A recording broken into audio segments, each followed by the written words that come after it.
dónde y cuándo se originó la civilización, los expertos han elaborado muchas teorías, pero a veces las evidencias contradicen por completo todas las hipótesis.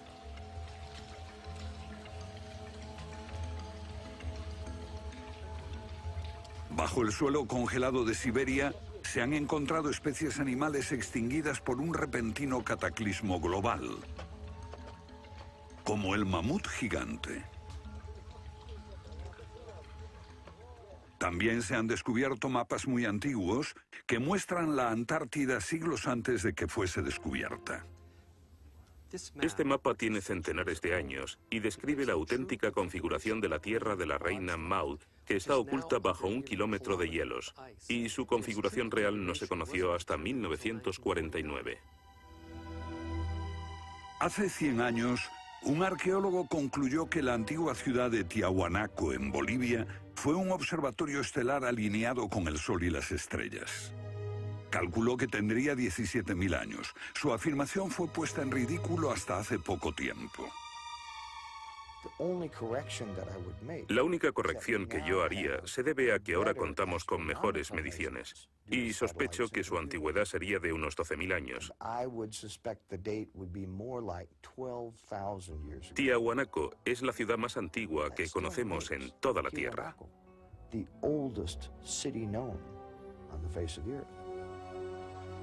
Los geólogos han descubierto que la gran esfinge de Gizeh en Egipto ha resistido siglos de lluvias incesantes, pero estas lluvias solo pueden haber tenido lugar miles de años antes de los faraones. ¿Fue construida la esfinge antes de los comienzos de la civilización? Lo que se pone en cuestión es la historia completa de la civilización. Puede que no haya ido en línea recta desde los estúpidos cavernícolas hasta los hombres tan listos de hoy con sus bombas atómicas. A veces, las pruebas que se hallan rompen todas las reglas. En este documental entrevistaremos a personas que están juzgando meticulosamente esas evidencias y elaboran nuevas teorías que pueden cambiar nuestra idea de la civilización humana. Esta enorme cara fue tallada por los antiguos olmecas de México. Se cree que tiene al menos 2000 años y es inequívocamente africana. Sin embargo, se supone que los negros no llegaron a América hasta después de Colón. En su libro De la Atlántida a la Esfinge, el escritor Colin Wilson recoge indicios de lo que él y otros creen que son los rastros de una avanzada cultura anterior al comienzo de la historia.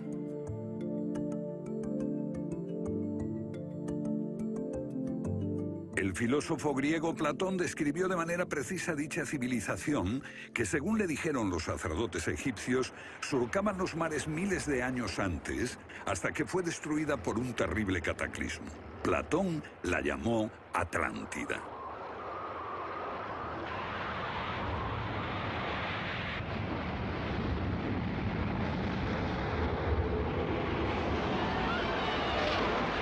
La Atlántida. Un terrible cataclismo. Sabemos de una catástrofe así por otro mito, el diluvio bíblico, Noé y su arca, un mito igualmente despreciado por los científicos.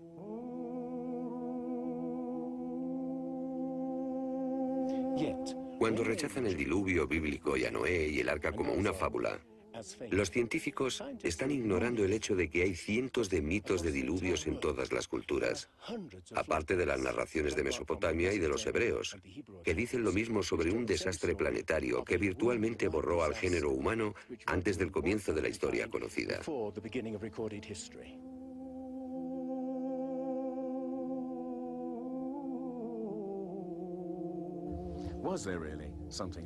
¿Hubo realmente algo parecido a un diluvio?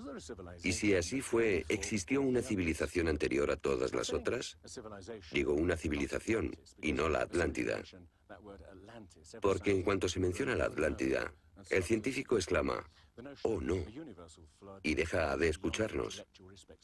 ¿Pero es neutral la ciencia? ¿Lo es realmente cuando afirma, limítese a los hechos como punto de partida? La ciencia ha tendido a centrarse más en teorías que en hechos. Una teoría surge para explicar unos hechos, pero otros se dejan de lado. Nuevas evidencias pueden cuestionar la teoría, pero con frecuencia también son ignoradas. Llamamos a estos hechos anomalías. Son evidencias que no encajan en la teoría. En su polémico libro Arqueología Prohibida, los científicos Thompson y Cremo muestran lo que ocurre cuando una evidencia contradice las teorías científicas. En los últimos 150 años, los arqueólogos y antropólogos han enterrado tantas evidencias como las que han desenterrado, literalmente. Básicamente estamos ante lo que llamamos un filtro del conocimiento. Este es un rasgo fundamental de la ciencia y de la naturaleza humana. La gente tiende a filtrar cosas que no convienen. Cuando los científicos ven que algo no se ajusta al paradigma aceptado, tienden a eliminarlo. No se enseña, no se discute, y la gente ni siquiera se entera de ello.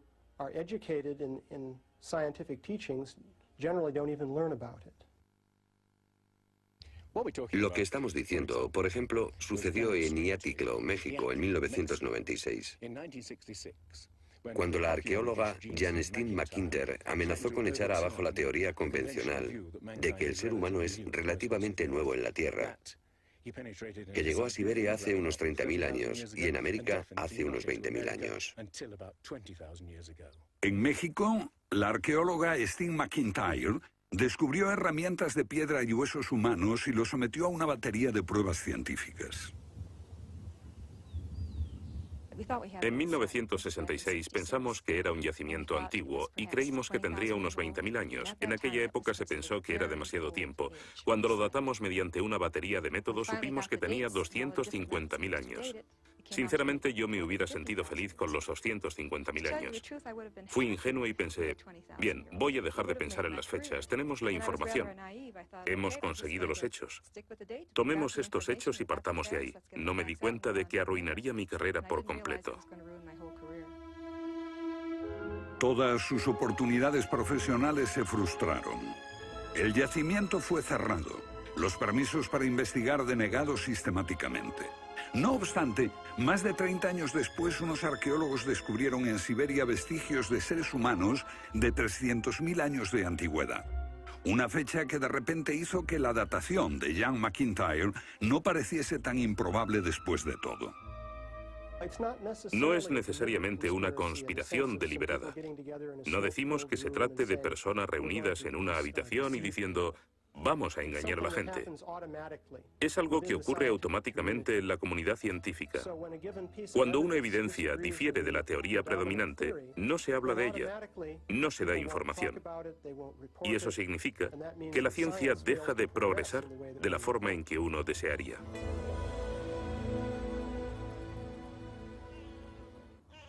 ¿La ciencia está pasando por alto evidencias de un pasado que hemos olvidado? ¿Pueden ser ciertos los mitos que nos hablan de la existencia en este planeta de civilizaciones que desaparecieron miles de años antes de que comenzase la historia registrada? Una nueva clase de investigadores está estudiando las anomalías que la ciencia tiende a descartar. Se plantean preguntas que pueden cambiar nuestro concepto sobre la historia humana.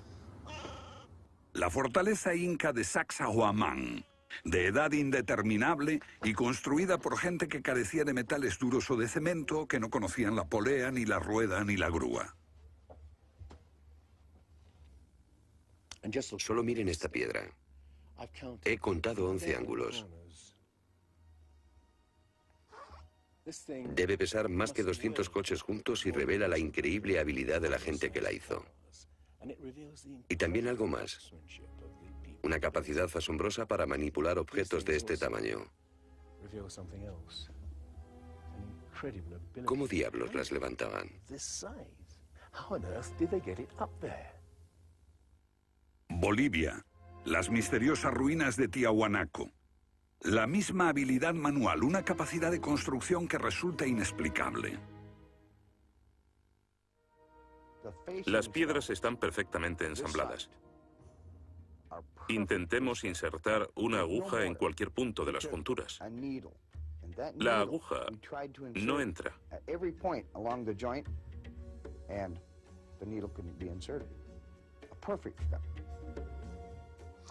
Cuando los conquistadores españoles le preguntaron a los incas si ellos habían construido Tiahuanaco, respondieron, no, no la construimos. Se hizo miles de años antes de que viviéramos nosotros. La evidencia muestra que fue erigida por una civilización avanzada. Un descubrimiento casual nos lo revela.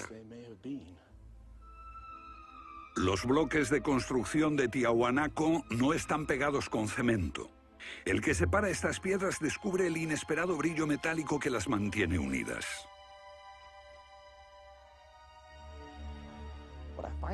Lo que encuentro asombroso es que para trasladarlas a cada uno de los lugares donde empleaban este material, ellos tenían que contar con una especie de planta de fundición móvil para licuar el metal. Y aquí hay un uso similar de tornillos metálicos y piedras finamente unidas, como esta en forma de L. Pero estamos en otro continente. África, Egipto, la tierra de las pirámides. Las 3 pirámides de Gizeh, una maravilla del mundo antiguo. Otro pueblo que no conocía la rueda, ni la polea, ni la grúa. ¿Cómo podían transportar bloques de 100 toneladas? Su tecnología no se puede explicar ni imitar. Soy ingeniero y puedo decirles que levantar bloques de este tamaño, de este peso, requiere una grúa especial. Una gente que carecía de tales grúas, o de una simple polea, o una rueda, empleando herramientas de cobre, ¿cómo pudieron hacerlo?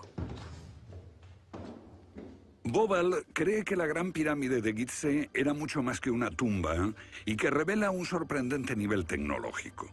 En su libro Guardián del Génesis, Robert Bobal y Graham Hancock enumeran muchas hazañas inexplicables. Chris Dunn, experto en perforaciones. Bueno, permítanme una pregunta. ¿Cómo cree que lo hicieron?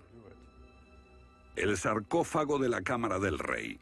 ¿Cómo lograron unos constructores primitivos que la superficie interior encajase con la superficie de la piedra del sarcófago al milímetro? Esta habilidad requiere profundos conocimientos de física. Es un misterio como la perforación misma. Primitivamente, la típica manera de hacerlo sería con una sierra de arco, un berbiquí. Introducirían la herramienta en la pieza usando arena o un diamante, pero pienso que eso supondría mucho tiempo, muchos años para hacerlo.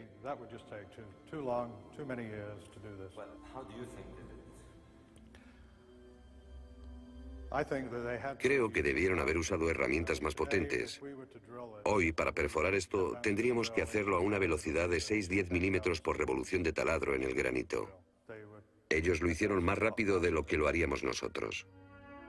Más rápido, investigadores como Chris Dunn se preguntan acerca del propósito de emplear este raro instrumento en un friso oculto. ¿Taladros superpotentes? Esto parece una conclusión precipitada. Los indicios de un taladro de alta velocidad se erigen en otro misterio sin resolver.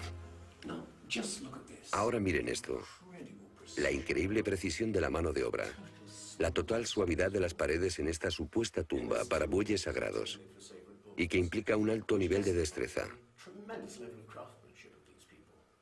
Por supuesto, eso podría explicarse en términos de cientos de obreros puliéndolas durante 10 años seguidos. Pero, si hablamos del misterio de los vasos egipcios, no como este vaso de arcilla que acabo de comprar, sino vasos hechos de alabastro, basalto e incluso diorita, que es la piedra más dura de todas.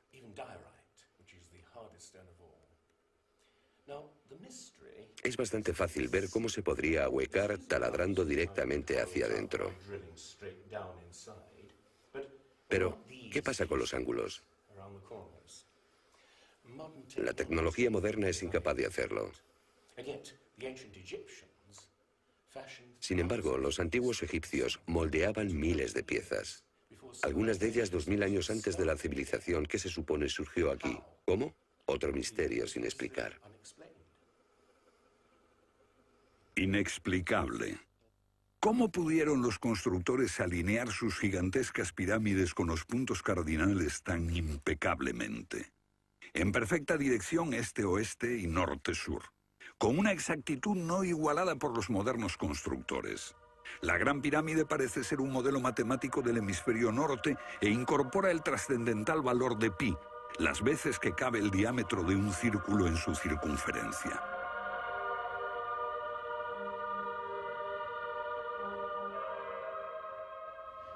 Está claro que lo que aquí tenemos es un avanzado sistema de matemáticas y tecnología, en un tiempo que no conocía su existencia.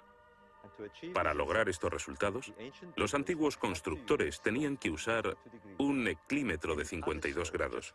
Cualquiera otro no valdría. Pero no solo los egipcios conocían el valor pi. Ese valor también está representado en la pendiente de esta pirámide y en el extraño ángulo que le dieron sus constructores, en Teotihuacán, México, el lugar que los indios llamaban Ciudad de los Dioses.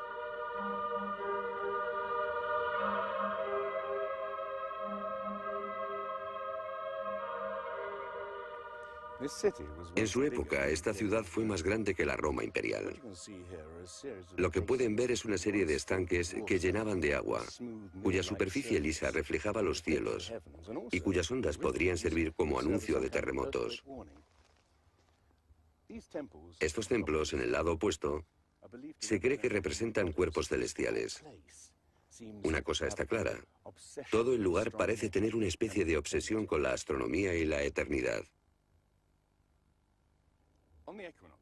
En los equinoccios, el 21 de marzo y el 21 de septiembre, estas pirámides proyectan sombras gigantes, lo que las convierte en un perfecto reloj para la medición del tiempo.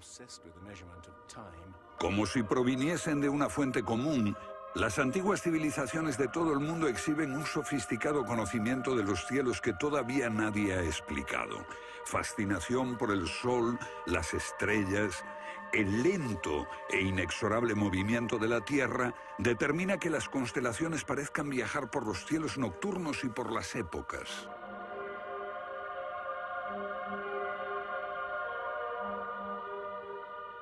Según los estudiosos, los antiguos egipcios no tenían un gran conocimiento de la astronomía. Pero en el templo de Dendera hay muestras de su sofisticado conocimiento del cielo. Miren las constelaciones del zodíaco: Leo, Tauro, Piscis. Y aquí, la constelación de Orión. Bauval cree que la astronomía es la llave de muchos misterios de las pirámides. Los antiguos egipcios veían en la constelación de Orión a su dios Osiris, señor de los muertos y la vida ultraterrena. Bauval halló el reflejo de ese dios en las pirámides de Gizeh.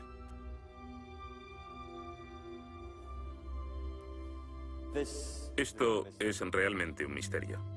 Pequeños canales de ventilación orientados hacia arriba. Para los egiptólogos no eran más que canales de ventilación, pero los astrónomos piensan distinto. Para el antiguo Egipto esto fue Rostau, la entrada al reino subterráneo, el reino del dios Osiris u Orión. Para los antiguos egipcios, Orión era Osiris, el gran dios de la resurrección. Esto es una reconstrucción del cielo en el año 2500 a.C., y fue sorprendente descubrirlo. Los canales apuntan a Orión y a la estrella Sirio, que era Isis, la esposa de Osiris. En textos antiguos, Bauval descubrió que deben de haberles servido una ceremonia secreta para la resurrección de los faraones muertos, que renacían como estrellas en la constelación de Orión. Uno de esos textos dice: «Oh rey, permite que atraviese el serpenteante canal, la Vía Láctea, hasta el punto donde está Orión». Bauval cree que Osiris tenía tal importancia que los constructores emplazaron las tres pirámides de Gizeh para que fueran un reflejo terrestre de las tres estrellas del cinturón de Orión. Esa correlación fue solo el comienzo. Bauval descubrió que los antiguos habían dado nombre de estrellas a otras dos pirámides próximas. Esto le hizo entrever un plan más amplio y quedó perplejo.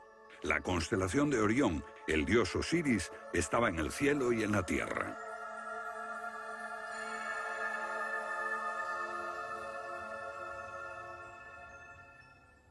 México, donde Teotihuacán presenta otro paralelo.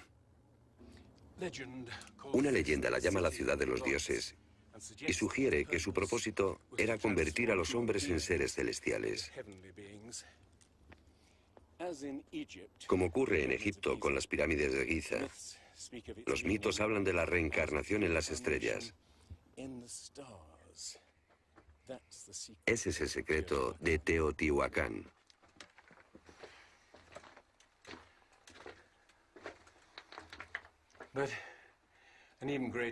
Pero esta pirámide presenta otro enigma mayor. Cuando se excavó por primera vez en 1906, se halló una enorme capa de mica. Ahora sabemos que la mica se usa como aislamiento eléctrico. No tenemos idea de para qué la utilizaban ellos. Lo que resulta aún más extraño es que la mica procede de Brasil. Imaginemos el problema de trasladar toda esta mica a más de 2.000 kilómetros de distancia. ¿Cómo? ¿Con qué finalidad? No tenemos ni idea. Tiahuanaco, Bolivia. Otra cultura perdida revela la misma fascinación por el sol y las estrellas. Hace 100 años, el arqueólogo boliviano Poznański observó que en el primer día de primavera el sol salía exactamente por el centro del templo. Fue el inicio de un gran descubrimiento. Poznański descubrió que este templo era un observatorio, un gran reloj para medir la progresión del sol. Y podemos utilizar ese alineamiento astronómico para datar el lugar. Durante el año el sol sale cada día por un punto diferente del horizonte.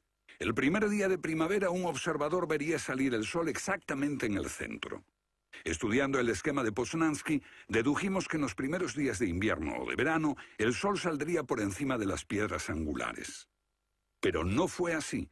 Los arqueólogos actuales dicen que los constructores cometieron un error de cálculo. Después de observar la perfección con la que se construyó este sitio, con piedras de 100 toneladas, sugerir que los marcadores del solsticio están mal alineados me parece increíble. Neil Stide hizo una completa verificación de los cálculos de Poznański.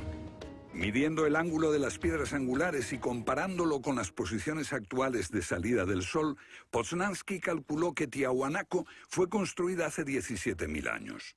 En ese tiempo, la inclinación del eje de la Tierra era ligeramente distinta de lo que es hoy en día y el sol habría salido directamente encima de las piedras angulares.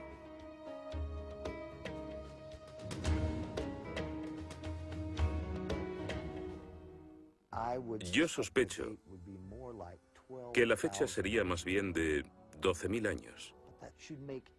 Pero eso haría que todos nos cuestionásemos completamente los orígenes de la civilización. Una civilización perdida en el tiempo dejó sus huellas en varios lugares del mundo. Los sacerdotes egipcios dijeron al filósofo griego Platón que una civilización así habría existido hace 12.000 años. Pero según la ciencia, el ser humano abandonó la prehistoria hace solo 5.000 años. En Egipto, el investigador John West descubrió que la esfinge de Gizeh no resultó alterada por el clima de la misma forma que las construcciones del entorno, erosionadas por la arena y los vientos del desierto. En vez de un desgaste horizontal, la esfinge tiene marcas de erosión redondeadas y onduladas. No se necesita ser geólogo para mirar y ver lo que se debe al tipo de clima. Solo el agua cayendo copiosamente sobre las paredes del recinto pudo producir esos contornos redondeados.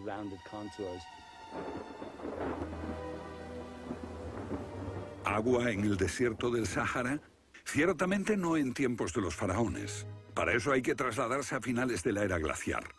Unos 10.500 años antes de Cristo, miles de años antes de que existiesen los faraones. ¿Pero por qué entonces la esfinge tiene cabeza de faraón?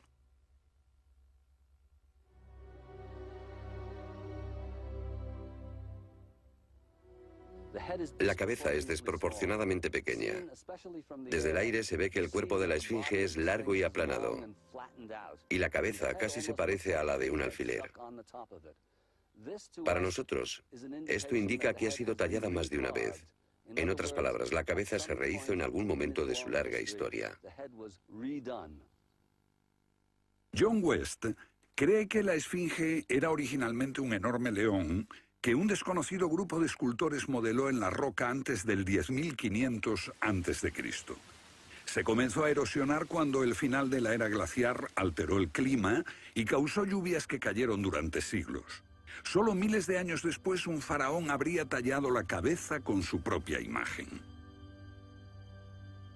¿Tiene la esfinge más del doble de la antigüedad que creíamos?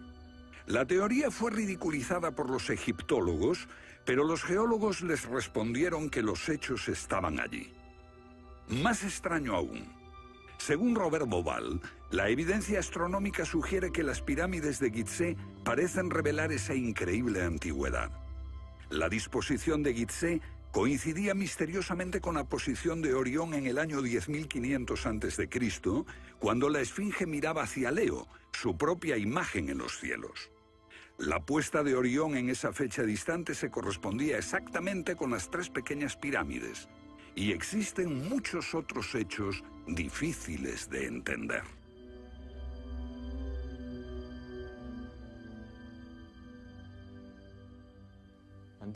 Esto coincide exactamente con las ideas que se desarrollaron tras los análisis geológicos de la esfinge.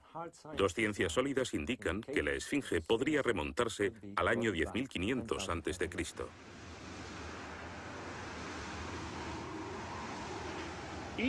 Egipto sufrió unos cambios muy dramáticos a finales del período glaciar, especialmente en torno al 10.500 a.C., cuando unas impresionantes inundaciones cubrieron el terreno de aluvión y acabaron con el Valle del Nilo y con el delta en general.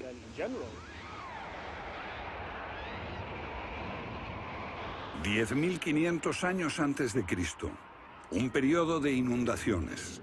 ¿Pudieron los diseñadores de Gizeh remontarse a un tiempo tan distante? El tiempo de sus mitos dice que el dios Osiris y sus asistentes ascendieron del caos para traer los primeros frutos de la civilización. ¿De dónde vinieron?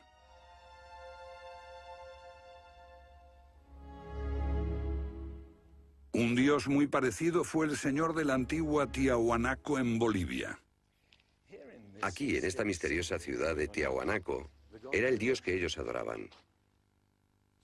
Alto, con barba, descrito como blanco, Viracocha llegó en tiempos de caos y destrucción, atravesando los mares para llevar a la raza humana una especie de renovación.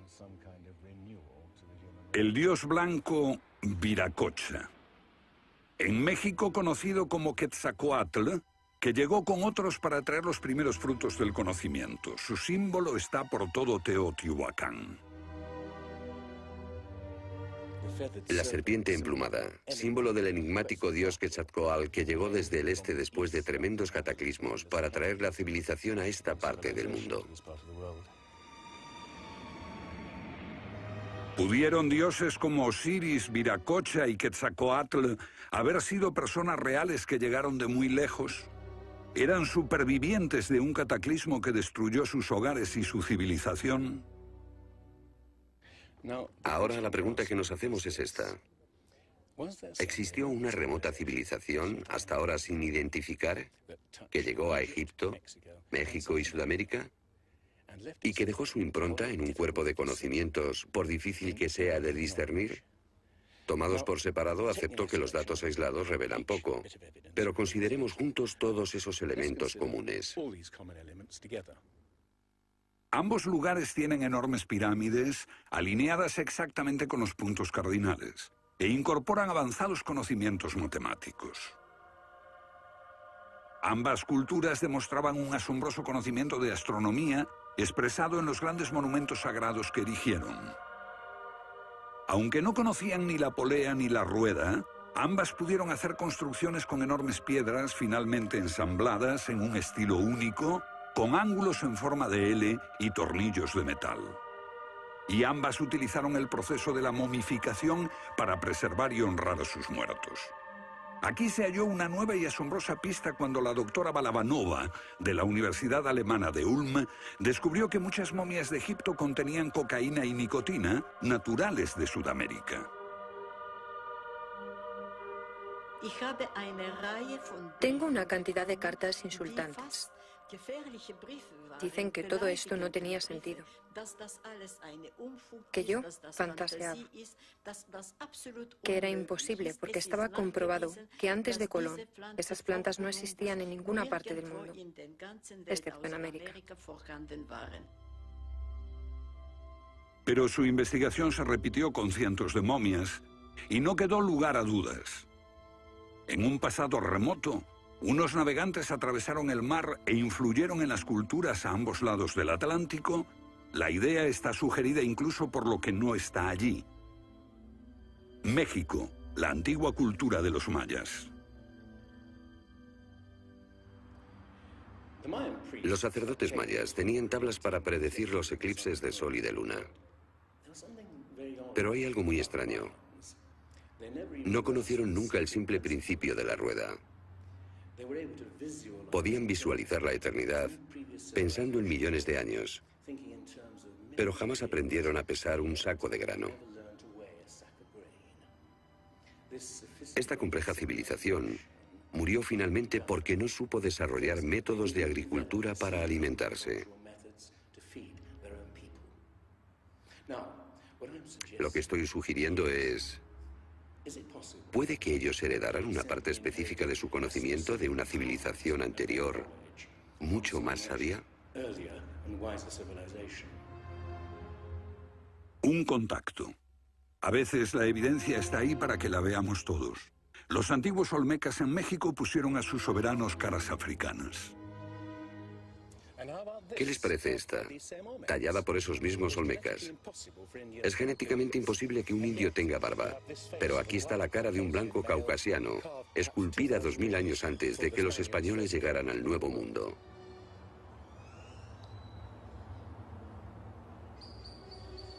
Caras de africanos y de caucasianos esculpidas muchos siglos antes de Colón. ¿De dónde vinieron? ¿Cómo llegaron aquí? ¿Cómo influyeron en la más antigua cultura de América Central, en la cultura madre de México? Lo que todos los arqueólogos saben es que de pronto se materializaron alrededor del 1500 a.C.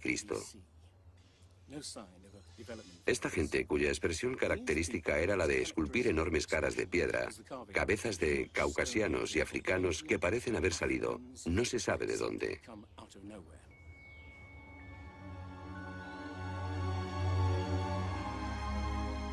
Oaxaca, la antigua ciudadela del Monte Albán. Aquí, en el sur de México, está el último testimonio de esos misteriosos hombres. Porque estas figuras esculpidas en piedra parecen corresponder a muertos en combate. Desnudas, desamparadas, la mayoría castradas. Este puede reflejar el momento en que estos hombres desaparecieron de la historia.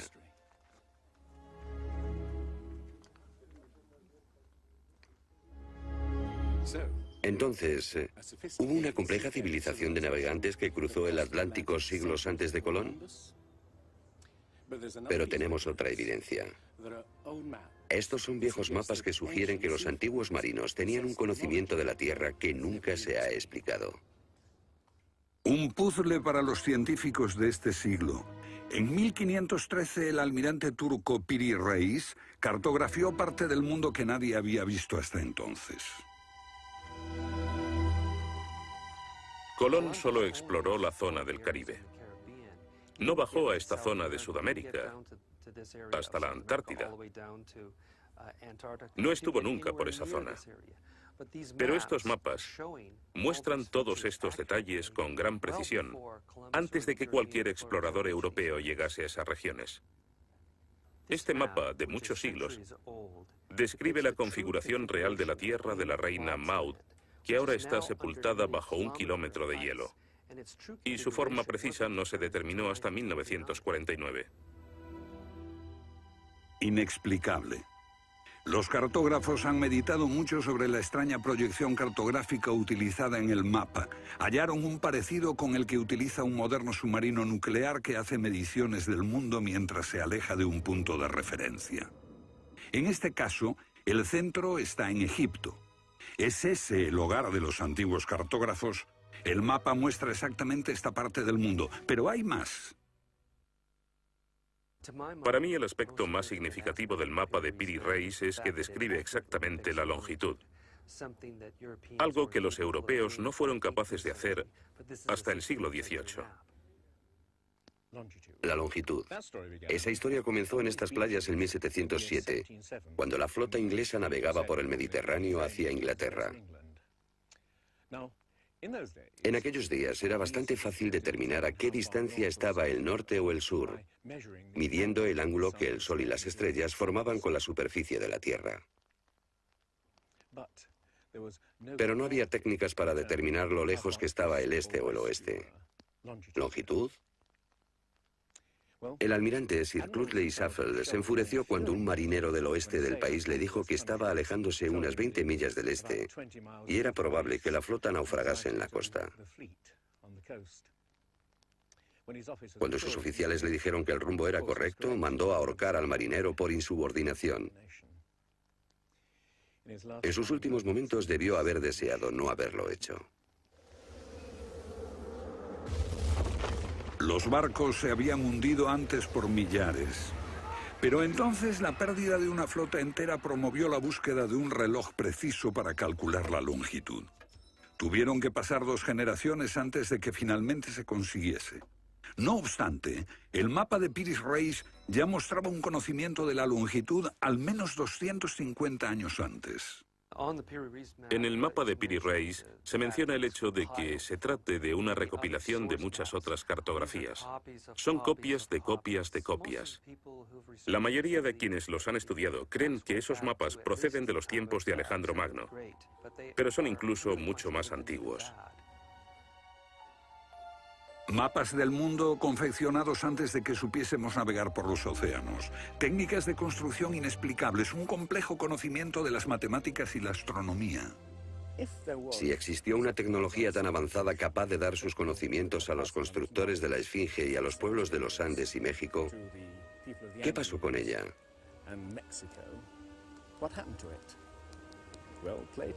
Platón dice que existió esa civilización avanzada tecnológicamente y capaz de surcar los océanos del mundo, la Atlántida, situada en una enorme isla-continente. Rechazando una civilización perdida, la ciencia niega también la idea de una catástrofe global que la destruyó. Pero Platón y la Biblia no son las únicas evidencias. El Popol Vuh, libro sagrado de los mayas, habla de enormes marejadas e inundaciones que azotaron el mundo durante meses. Una lluvia fría y negra indescriptible y granizo. Los antiguos hablaban de tiempos de caos, de inundaciones y oscuridad de los cuales emergieron los dioses para dar forma a la tierra de Egipto.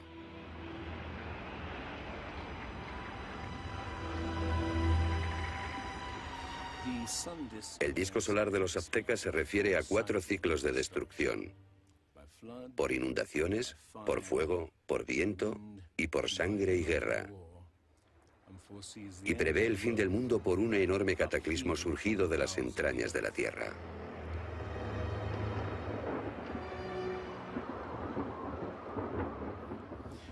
Otros mitos de la América antigua hablan de inundaciones apocalípticas y torrentes de fuego, de erupciones volcánicas y terremotos.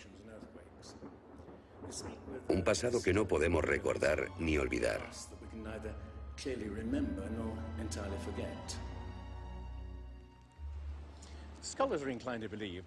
Los especialistas tienden a creer que el diluvio es una fantasía de los viejos poetas. Pero supongamos que los expertos se equivocan. Supongamos que una serie de terribles catástrofes naturales redujeron a nuestros ancestros a pequeños grupos que vivieron apartados y se esparcieron por todo el mundo. Lo que buscamos es una época que coincida perfectamente con los mitos, igual que el zapato encaja en el pie de Cenicienta. Una pista.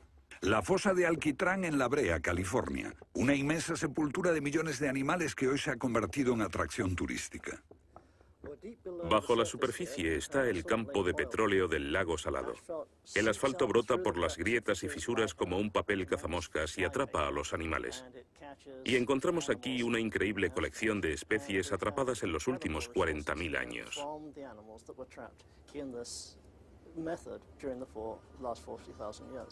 Esta fosa de Alquitrán puede leerse como un libro de tiempos remotos, cuando abundaban los animales y nosotros no los considerábamos como originarios de América. Mamuts, elefantes, rinocerontes, perezosos gigantes, tigres sable, incluso caballos y camellos. Después Una tremenda catástrofe los barrió, al parecer, en unas pocas décadas, en torno al 10.500 a.C., hace más de 12.000 años. Todos los grandes animales, cualquier animal más grande que un coyote, se extinguieron en pocas décadas. Sí, fue sin duda una gran catástrofe.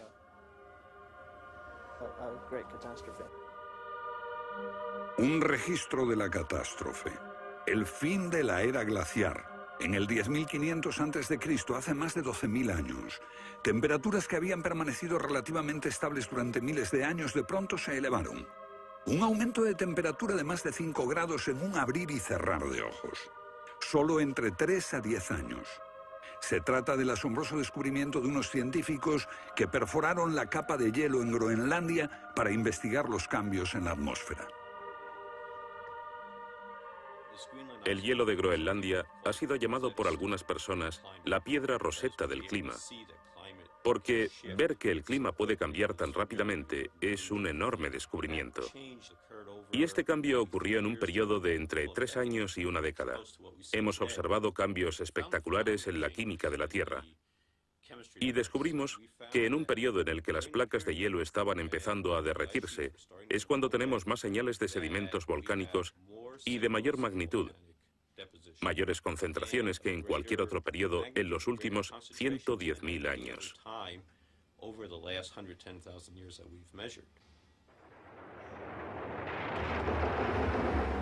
Un surgimiento de volcanes nunca visto, acompañado por desórdenes atmosféricos y gigantescas inundaciones. Porque mientras las placas de hielo de más de 1 kilómetro de espesor se derretían en pocos años, el nivel de los mares aumentaba dramáticamente. De repente, los mares ocuparon lo que había sido suelo seco. Se podía caminar desde Gran Bretaña a Escandinavia antes de que una revolución climática diese forma al Mar del Norte. Fue un periodo en que las grandes inundaciones cubrieron las llanuras de América del Norte y por eso es que se encuentran esqueletos de ballenas en Michigan. Un tiempo de cataclismos a finales de la era glaciar, que puede coincidir con los mitos. Solo en el Nuevo Mundo se extinguieron alrededor de 70 especies de grandes animales. Mamuts, perezosos gigantes, camellos, caballos. Permítanme ponerlo en perspectiva. En los anteriores 200.000 años se había extinguido menos de 1/3 de esa cantidad. Y este modelo extraordinario de extinción se repitió en Europa y Asia. En las capas subterráneas de hielo de Siberia y Alaska se descubrió una masa enmarañada de huesos de millones de animales que perecieron en un cataclismo. El mamut gigante no murió a manos de los cazadores. Desapareció por una catástrofe natural. A finales del siglo XIX, unos cazadores encontraron por casualidad el cuerpo de un enorme animal congelado. Después de ser desenterrado y transportado, se encontró que en el estómago tenía plantas pertenecientes a un clima templado y aún sin digerir. El animal se había congelado de una forma muy rápida, como no es capaz de hacerlo ningún congelador moderno. Lo cierto es que hace unos 12.000 o 13.000 años un frío inmenso azotó Siberia. El enigma de los mamuts congelados en un instante ha dado pie a extrañas anécdotas. Algunas ciertas y otras no. Lo que es auténtico es un informe del barón Wrangel, un naturalista del siglo XIX que descubrió la isla Byrd al norte de Siberia, donde la arena quedó literalmente mezclada con bancos de huesos y colmillos de mamut y otros animales que habían desaparecido en alguna catástrofe. Esas extinciones masivas, esa imponente actividad volcánica, ese veloz derretimiento del hielo, parecen sugerir que hubo un cambio climático brusco hace 12.000 años. Hay algún factor desconocido que no logramos descubrir.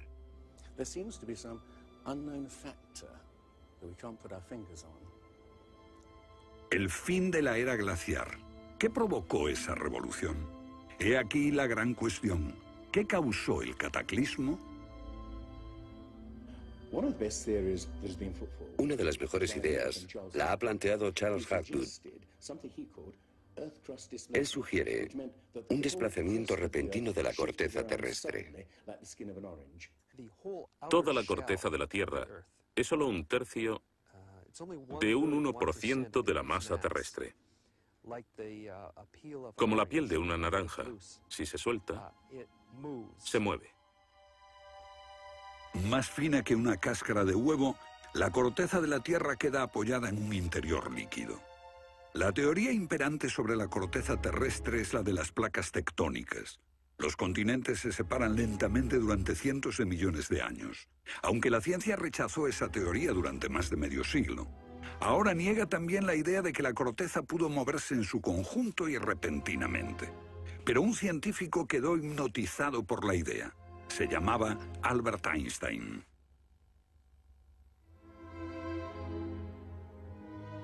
Esto es un resumen de lo que dijo. Cuando me encontré con el trabajo de Hapgood, quedé conmocionado.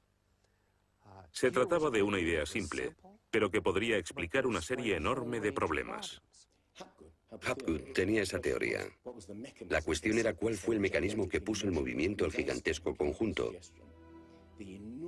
Y fue Einstein quien planteó una sugerencia. La enorme cantidad de hielo que rodea a los polos puede tener 3 kilómetros de espesor. Esos incontables miles de millones de toneladas de hielo, si se formaran de un modo desproporcionado, harían que toda la Tierra se sacudiese como una rueda, con un enorme peso colocado en su borde. Esta vibración bastaría para hacer que la corteza de la Tierra se moviese súbitamente. Hace 55.000 años el Polo Norte estaba cerca de Europa, pero de pronto se desplazó hacia la bahía de Hudson, en Canadá. Y en torno al año 12.500 a.C. se volvió a mover casi 2.000 millas hasta donde está actualmente. O es mejor decir que las tierras y los mares atravesaron el polo, impulsados por un repentino desplazamiento de la corteza terrestre. De ser así, esta es una de las cosas que habrían ocurrido al final de la era glaciar. El desplazamiento impulsó a América fuera de la zona polar. El mar en el norte se congeló con una fina capa de solo unos metros de espesor. La inmensa vieja capa de hielo de Norteamérica, con más de 1,5 kilómetros de grosor, se derritió rápidamente en pocos años. Ahora, lo que es muy interesante de la teoría de Hapgood y Einstein es que también explica bastante bien algunos otros mitos, independientemente del diluvio. Hay mitos sobre tremendos terremotos, catástrofes volcánicas, lluvias negras cayendo del cielo, congelación repentina, congelación del suelo. Y podemos ver que un ejemplo de esto es precisamente lo que pudo pasar si la corteza terrestre se desplazó. Con bastante rapidez, las áreas que antes habían estado congeladas pasarían a ser zonas cálidas, y así se explicarían hechos como el rápido congelamiento de los mamuts en Siberia. Si el desplazamiento de la corteza terrestre causó el diluvio que aniquiló una civilización, ¿dónde estaba esa civilización? Algunos investigadores creen haberla hallado en la isla griega de Santorini, que fue devastada por una terrible erupción, o en la antigua Troya, o en la isla alemana de Heligoland, casi arrastrada hacia el Mar del Norte. Pero no se ha encontrado nada. Y es precisamente este problema lo que ha hecho descartar la Atlántida de Platón como una propuesta seria. Veamos. Los oceanógrafos han cartografiado los suelos oceánicos y sencillamente no hay ningún continente perdido. ¿O sí? Platón describe la Atlántida como una vasta isla-continente con montañas, situada en medio del océano. Y el océano, por supuesto, es el océano que rodea toda la Tierra. Fue más tarde que comenzamos a dividir el océano en diferentes partes, llamándolo Atlántico, Pacífico, etc. En realidad el mundo tiene un solo océano. Y los mitos de todo el mundo son muy explícitos acerca de lo que pasa. El Zen-Avesta de la literatura védica describe que esa isla no solo se destruyó tras un diluvio, sino que está cubierta por nieve y hielo. De modo que estamos buscando una isla cubierta de nieve en medio del océano, y una gran candidata para este papel es la Antártida. Si el Polo Norte se desplazó, también debió hacerlo el Polo Sur. Flennat cree que hace 12.000 años una parte de la Antártida permanecía en zonas templadas y pudo haber albergado una civilización que desapareció cuando el continente se convirtió en el Polo Sur.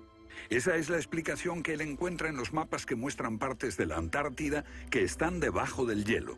El almirante turco Piri Reis demuestra un conocimiento de la Antártida que no debería de tener.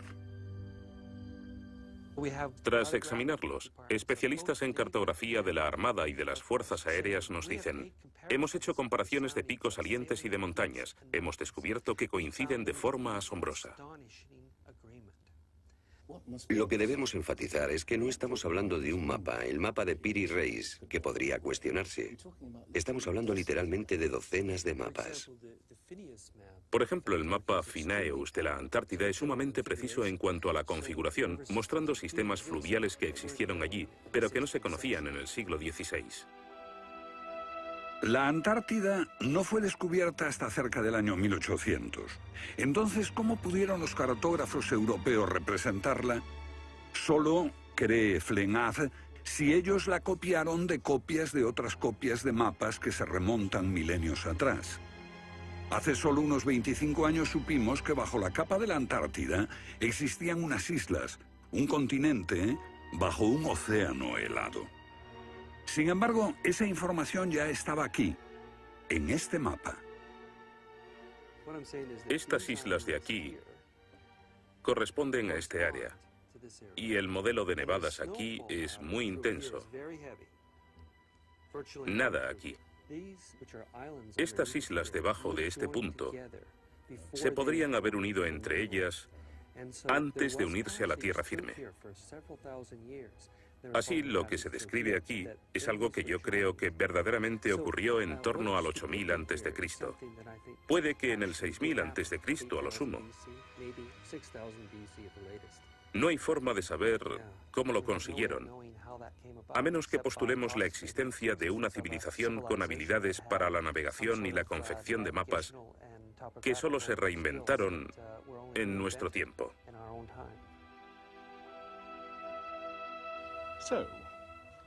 ¿Fueron los comienzos de la civilización humana más remotos de lo que suponíamos? Puede que uno sienta que muchos elementos de esta hipótesis suponen conjeturas extravagantes que, vistas por separado, pueden ser todas discutibles.